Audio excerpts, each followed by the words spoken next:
Alô, bom dia, você está no canal Professor Belém nesta terça-feira, dia 3 de maio de 2022. Sejam todos bem-vindos.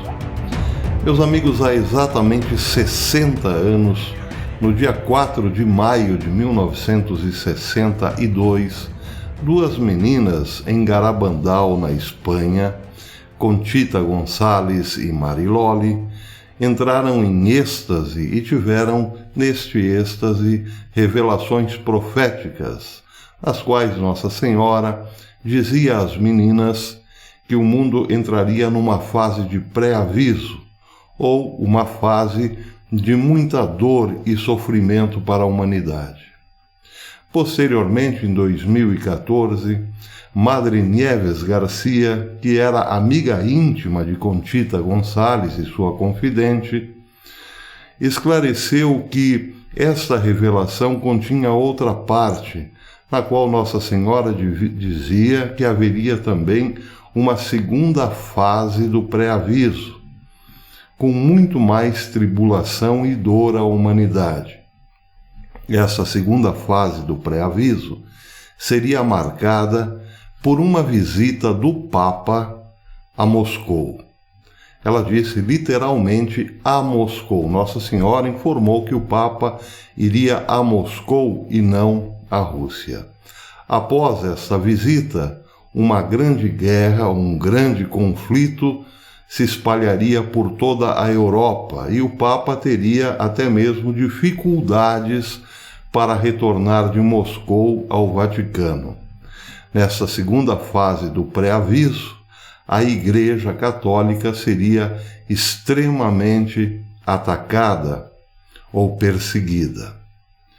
Bem, esta revelação, claro, trouxe muita preocupação e muito estudo por parte dos católicos desde 1962. Naquela época, julgava-se impossível um Papa ir a Moscou, já que a Rússia fazia parte da antiga União Soviética e assim havia muita dificuldade para entender esta profecia. Hoje, no entanto, a situação é bastante diferente. O Jerusalém Post confirmou hoje que o Papa Francisco aguarda uma confirmação de Vladimir Putin para recebê-lo no Kremlin.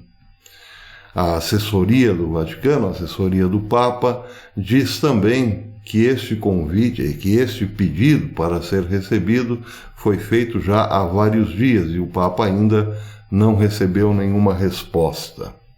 Diz o Jerusalém Post que o Papa disse também ao jornal Corriere della Sera que o patriarca Kirill, da Igreja Ortodoxa Russa, que deu apoio total à guerra, não pode se tornar o coroinha de Putin.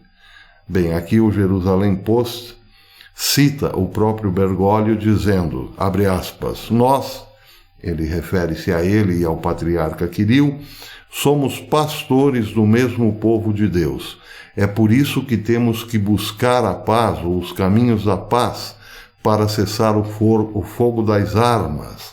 O patriarca não pode se tornar o coroinha de Putin, disse Francisco. O Jerusalém Post lembra também que o Papa Francisco desejou encontrar-se com o patriarca Kirill em Jerusalém logo após a sua visita ao Iraque.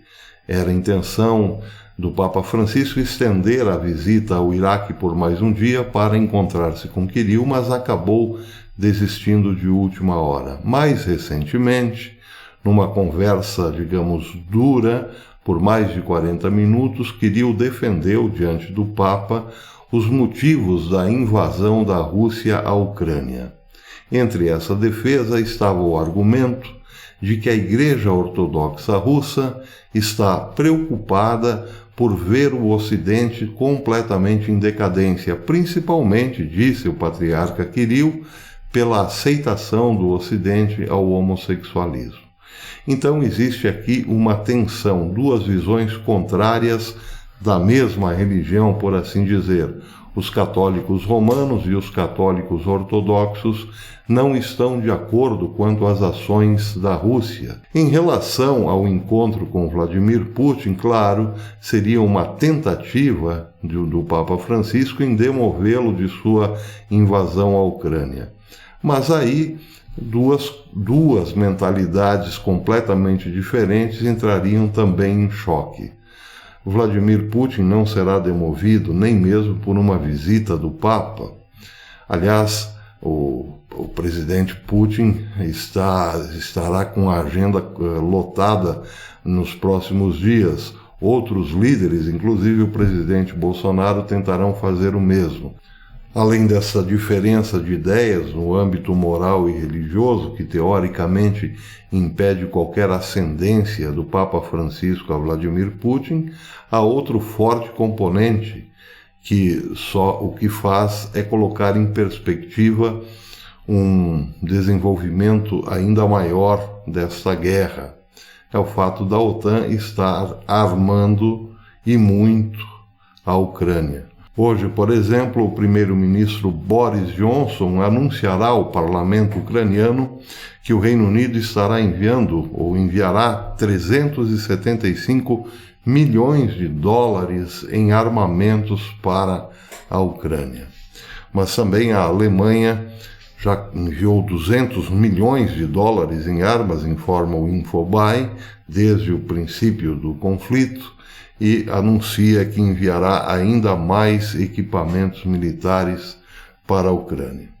Não bastasse isso, há também hoje um forte estremecimento nas relações diplomáticas entre a Rússia e Israel. Essa é outra informação do Jerusalém Post.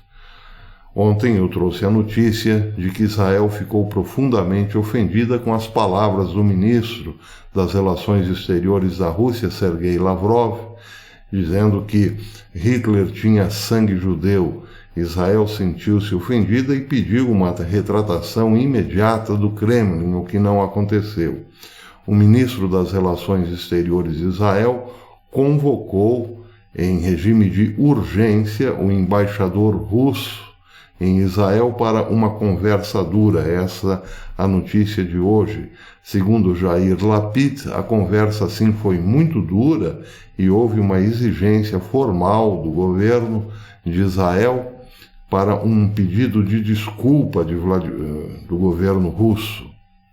Yair Lapid não esclareceu o conteúdo da conversa, disse apenas que foi muito dura.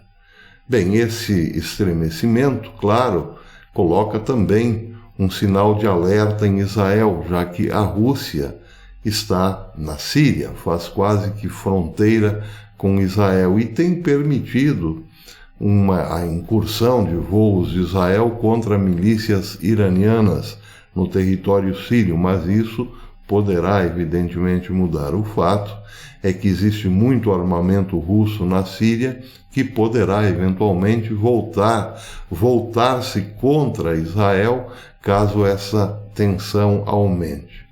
Volodymyr Zelensky, que é judeu, está fazendo de tudo, sim, para que essa tensão aumente.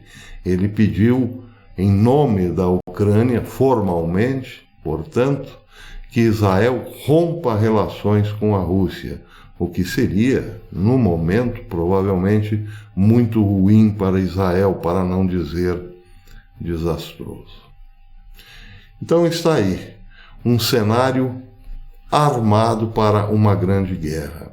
Mas mais preocupante ainda para a cristandade, mas especificamente para os católicos, é esta visão profética de Garabandal, esta profecia de Nossa Senhora, mais uma que certamente poderá se cumprir, de que a Rússia, depois de receber a visita do Papa Francisco, iniciará uma guerra em larga escala para a Europa, perseguindo também a Igreja. Nesta profecia disse que o próprio Vaticano seria invadido pelo Exército Vermelho. Pois é, meus amigos, essa é a questão preocupante. No caminho existe uma profecia no caminho. Até depois.